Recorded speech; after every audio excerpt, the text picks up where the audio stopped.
तुम्हाला जर पालक खायला आवडत नसेल तर अशीही थोड्या वेगळ्या पद्धतीत पालक चटपटा एकदा नक्की करून बघा। नेहमीपेक्षा थोड्या वेगळ्या पद्धतीत तयार केलेली आहे। शिवाय पालक खाताना अजिबात तुरट लागणार नाही, म्हणून लहान मुलं जरी असतील तरी सुद्धा आवडीने खातील आणि 2 पोळ्यांऐवजी 4 पोळ्या नक्कीच खातील। तर रेसिपी नेहमीप्रमाणे भरपूर टिप्ससह तुमच्यासोबत मी शेअर केलेली आहे, म्हणून ती अगदी शेवटपर्यंत नक्की बघा आणि जर आवडली तर एक लाईक नक्की करा। सगळ्यांना एक निवेदन आहे, तुम्हाला जर माझ्या रेसिपीज बघायला आवडत असतील तर कुकिंग तिकीट मराठी चॅनलला सबस्क्राइब करून बाजूची बेल घंटा नक्की क्लिक करा। चला तर मग वेळ न घालवता रेसिपीला सुरुवात करूया।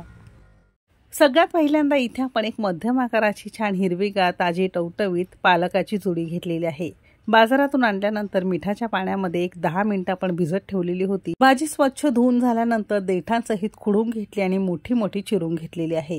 देठांमध्ये सुद्धा स्वाद आणि जीवनसत्व असतं, म्हणून भाजी चिरून घेताना देठांसहित घ्यावी। तर अशी ही छान आपण एक साधारणतः 4 कप भाजी चिरून घेतलेली आहे।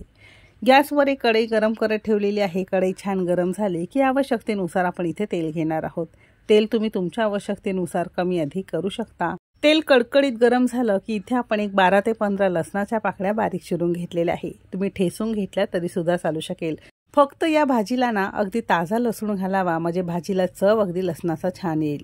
लसूण आपल्याला मध्यम आचेवर साधारणतः एक 2-2.5 मिनिटं थोड्याशा गोल्डन रंगावर छान क्रिस्पी रंग बदलेपर्यंत परतून घ्यायचा आहे।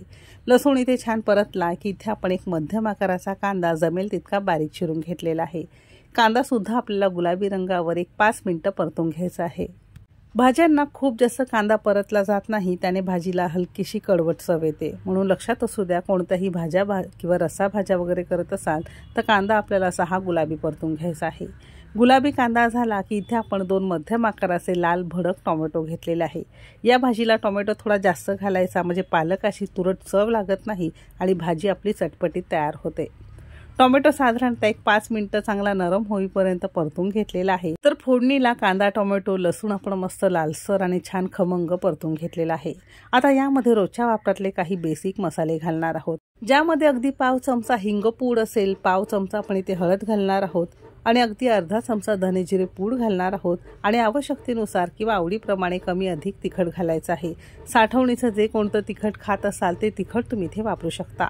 मी इथे आपल्या कुकिंग तिकीट मराठीचा मालवणी मसाला वापरलेला आहे। त्यामध्ये भरभरून गरम मसाले असल्यामुळे वेगळा गरम मसाला आपल्याला इथे वापरावा लागत नाही। तुमच्यामध्ये कमी असेल तर थोडासा गरम मसाला पावडर तुम्ही इथे वापरू शकता। तर मसाले सुद्धा आपण छान तेल सुटेपर्यंत परतून घेतलेले आहे। आता या स्टेजला सारख्याच वाटीने इथे आपण अर्धी वाटी आणि चमचाने मोजाल तर साधारणतः एक 4 चमचे बेसन पीठ घेतलेलं आहे किंवा चणा डाळीचं पीठ घेतलेलं आहे। चणा डाळीचं पीठ चालत नसेल तर मूग डाळीचं पीठ तुम्ही इथे सेम पद्धतीने वापरून ही भाजी तयार करू शकता। सोबतच चवीपुरतं मीठ घालणार आहोत। आता घातलेलं डाळीचं पीठ कच्चं असल्यामुळे एक साधारणतः 2-2.5 मिनिटं मध्यम आचेवर चांगलं परतून घ्यायचं आहे, म्हणजे यातला कच्चेपणा सुद्धा कमी होतो। पिठामध्ये सगळे फ्लेवर चांगले मिक्स होतात आणि डाळीचं पीठ भाजून घातल्यामुळे भाजी चवीलाही छान होते आणि खाताना आपल्याला बाधत सुद्धा नाही। म्हणजे हे सगळा विचार करून आपल्याला हे बेसन पीठ चांगलं भाजून घ्यायचं आहे। आता हे सुद्धा रंग बदललेला आहे, छान सुगंध यायला सुरुवात झालेला आहे। या स्टेजला बारीक चिरलेला पालक यामध्ये आपण घालणार आहोत। आता बऱ्याचदा काय होतं, भाजी खाताना थोडीशी तुरट लागते, म्हणून काय करायचं, थोडीशी कोथिंबीर त्यावर घालायची आहे। एक तर टोमॅटो आपण घातलेला आहे, सोबत कोथिंबीर घातलेली आहे, त्यामुळे तुमची भाजी अजिबात तुरट लागणार नाही, छान चटपटीत आणि एकदम मस्त चवीची तयार होते। मसाल्यांमध्ये फोडणीमध्ये भाजी आपल्याला एक 2 मिनिटं चांगली परतून घ्यायची आहे। रंग बघू शकता किती सुंदर आलेला आहे, मस्त लाल हिरवा रंग बघूनच नुसतं तोंडाला पाणी सुटलेलं आहे आणि सगळ्या घरात मसाल्यांचा भाजीचा छान सुगंध सुद्धा पसरलेला आहे। भाजी चांगली मसाल्यांमध्ये 2 मिनिटं परतून घेतली की आवश्यकतेनुसार यामध्ये पाणी घालायचं आहे। तर इथे आपण घरातला मध्यम आकाराचा एक ग्लास भरून पाणी घेतलंय, त्यातलं सुरुवातीला अर्धा ग्लास पाणी घातलंय, जर गरज वाटली तर नंतर अर्धा ग्लास घालणार आहोत। जसं तुम्ही हे शिजवत जाल तसं बघू शकता थोडासा दाटसर घट्टपणा याला आल्यासारखा दिसत असेल, कारण यामध्ये आपण डाळीचं पीठ वापरलंय। आणि महत्त्वाची गोष्ट, या स्टेजला गॅस अगदी मध्यम करायचा आहे आणि अजिबात सोडायचं नाही, असं हे तळापासून आपल्याला ढवळत जायचं आहे। थोडं घट्ट वाटते म्हणून उरलेला अर्धा ग्लास संपूर्ण पाणी आपण यामध्ये वापरलेलं आहे, म्हणजे इतक्या भाजीसाठी एक ग्लासभर पाणी अगदी परफेक्ट आहे। जरी सुरुवातीला थोडंसं तुम्हाला इथे पातळ वाटत असेल, थंड झाला की थोडीशी घट्ट होते। थोडंसं एकत्र केलं की झाकण लावायचं आहे आणि मध्यम आचेवर एक 2-2.5 मिनिटं आपण याला एक वाफ काढून घेणार आहोत.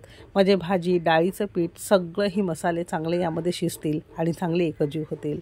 बघू शकता भाजीला रंग किती सुंदर आलेला आहे आणि छान सगळ्या घरात चटपटी सुगंध पसरलेला आहे. या स्टेजला आपण गॅस बंद केलेला आहे. तर ज्यांना कोणाला पालकाची भाजी खायला आवडत नसेल तशी ही चटपटीत पालक मसाला किंवा पालक चटपटा नक्की करून बघा. भाजी खाताना लक्षात सुद्धा येणार नाही किंवा जाणवणार सुद्धा नाही की यामध्ये तुम्ही पालक घातलेला आहे. अजिबात तुरट लागणार नाही. एकदम मस्त चवीची चटपटीत पालक चटपटा आपला खाण्यासाठी तयार झालेला आहे. गरमागरम भाकरी असेल, पोळ्या असेल, वरण भाताबरोबर तुम्ही हे खाऊ शकता.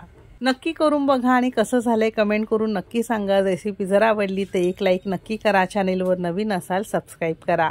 चला तर मग भेटू एक मस्त आणि जबरदस्त रेसिपी सोबत. तोपर्यंत मस्त खा आणि स्वस्त रहा.